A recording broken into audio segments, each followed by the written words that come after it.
And we're back now. We're still sitting here with this lovely Ella.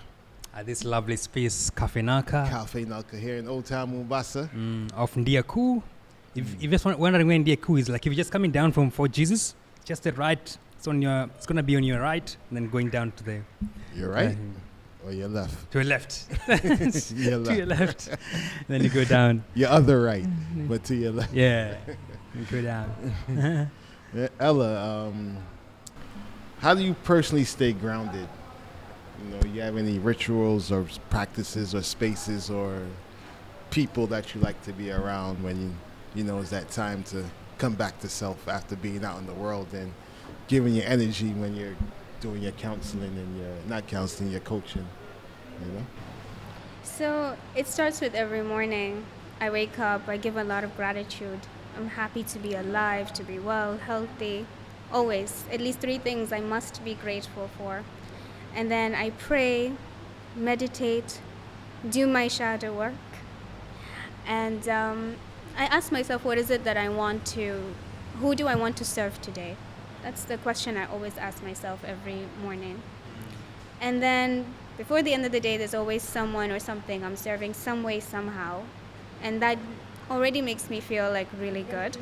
And the kind of people that I have around me are my very close friends. I'm very close to my mother as well. I'm lucky and blessed to have the people in my life. And I also do some mentorship on the side. So my mentees are also people that keep me grounded. And yeah, I just make sure I take like an hour to myself without using any digital devices as well.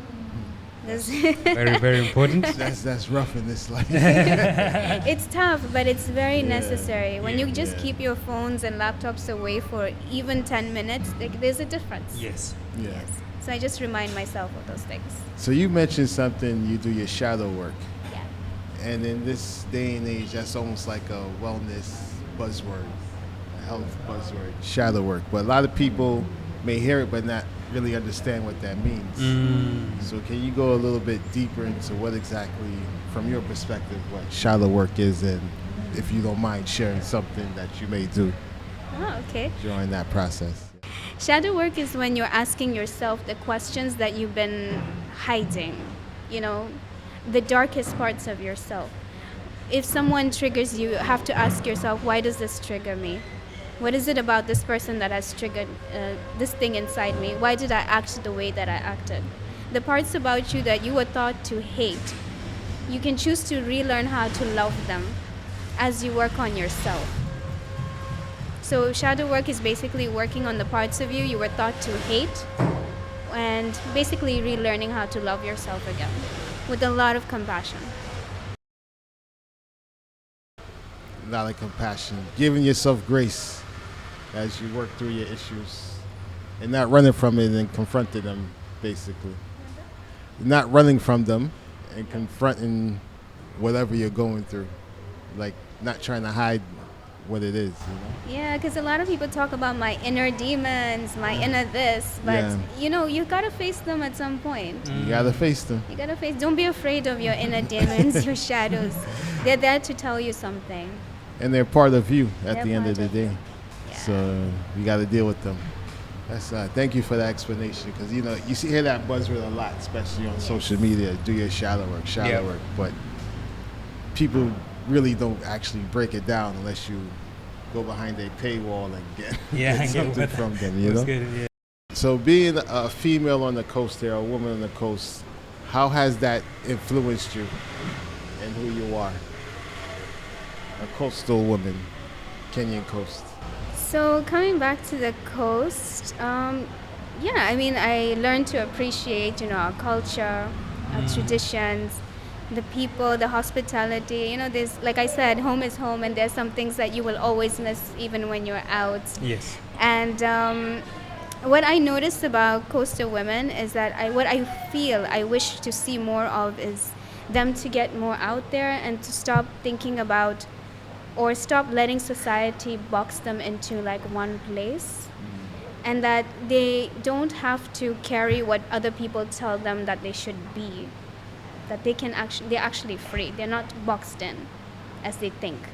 So I feel like a lot of coastal women are not as free as they want to be.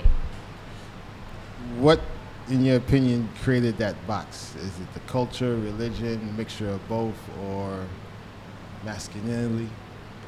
I would say it's a little bit of everything. Everything. Yeah, it's a little bit of everything. So these are conversations that coastal women are having behind the scenes. it seems Yes, like. there has been like a tremendous improvement. Like I'm seeing a lot of much younger girls, instead of like saying, "Oh, I just want to grow up and get married," they're actually opening businesses. They're having seminars. They're having healing sessions.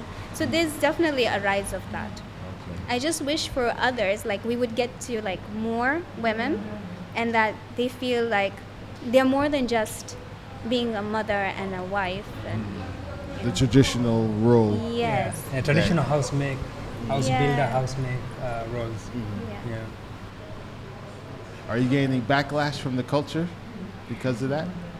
No. No. Okay. There's no women that want to hold on to that, fighting.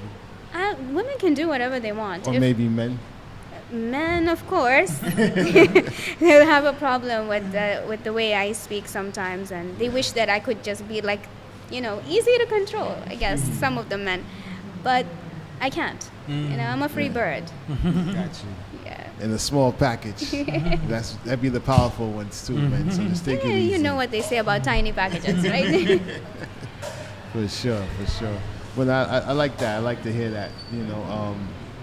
Me not being from Kenya or from the coast originally, and grow up in a society where women seem to be more free and have more access to certain things and think more differently. Not to downplay the culture here, because I love the culture here too. For sure. But there has to be a balance in it. We're moving on in time. Yes. It's no longer the man can just hold down the household in this economy. Yeah. Don't force yourself to do that, because that was tradition or culture from years ago. We're in a different time and space now. So if your woman has ideas or skill sets or wants to pursue these things, it's best for y'all to encourage that, because that's only going to improve the condition of the household. Yeah. Yeah, I think what women want sorry, were you saying something? No, continue. I think what women want from the men is we want a partnership and not necessarily be your slave. We Preach. want a partnership. Partnerships. It's very important. Yes. They're not here just to cook and clean. Or even if you have a house help, they're not here just for domestic issues. Yeah. And if you look at some of the top CEOs in the world, they always are married. And that woman is the backbone of a lot of things. He's the one that he's discussing issues with, and she's the one giving advice. Even though you may not see her on the front line, but a lot of successful businesses are because there's a strong woman in that relationship, in that partnership. So men, you should take that in, and even in your own home, use that, and let the women be a little bit more free. Let them think out of the box that society or culture or religion has placed them in this time. But thank you for that. Because I like to see that, especially for the youth coming up. So we're going to another Michael Jackson video. Which Michael Jackson video you want to come up this morning? I'm bad. You go. Classic, original from the 80s. Big up for everybody in Gary, Indiana, the whole Jackson family. Michael Jackson, I'm bad. Pwani Viungo, the podcast.